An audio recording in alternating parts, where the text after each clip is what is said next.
નમસ્કાર, હું છું આપની સાથે હિરલ મહેતા। ગુજરાતમાં ચોમાસું ક્યારે આવશે તેને લઈને હવે તંત્રએ આગાહી આપી દીધી છે। જૂનના પહેલા સપ્તાહમાં ગુજરાતમાં ચોમાસું સત્તાવાર રીતે બેસી શકે તેવી આગાહી આપવામાં આવી છે। આગાહીકાર અંબાલાલ પટેલે આ આગાહી આપી હતી। 6 જૂન સુધીમાં ચોમાસું ગુજરાતમાં પ્રવેશ કરશે તેવી શક્યતા છે। રાજ્યમાં અનેક સ્થળે ગાજવીજ સાથે વરસાદની આગાહી છે, તો અમદાવાદ અને ગાંધીનગરમાં પણ ભારે પવન સાથે વરસાદની શક્યતા છે। તો હાલમાં મહારાષ્ટ્રના રત્નાગિરીની આસપાસ ડિપ્રેશન સક્રિય છે। આ ડિપ્રેશનને કારણે રત્નાગિરી, કોંકણ અને દક્ષિણ મહારાષ્ટ્રમાં અતિ ભારે વરસાદ વરસી શકે છે। આ સિસ્ટમ આગળ વધતા મુંબઈ અને દક્ષિણ ગુજરાતમાં ભારે વરસાદની શક્યતા વ્યક્ત કરવામાં આવી છે, જ્યારે કે 28 મે બાદ સૌરાષ્ટ્રમાં ભારે વરસાદની સંભાવના છે।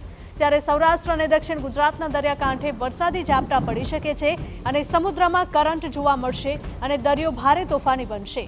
રાજ્યમાં 28 મે થી 27 જૂન સુધી પવનની ગતિ વધુ રહેવાની આગાહી આપવામાં આવી છે।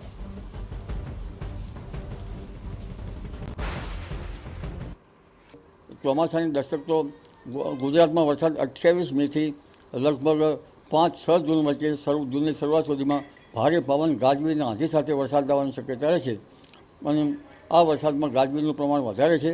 10મી જૂન સુધીમાં તો ગુજરાતના ઘણા ભાગોમાં વરસાદ આવવાની શક્યતા રહે છે।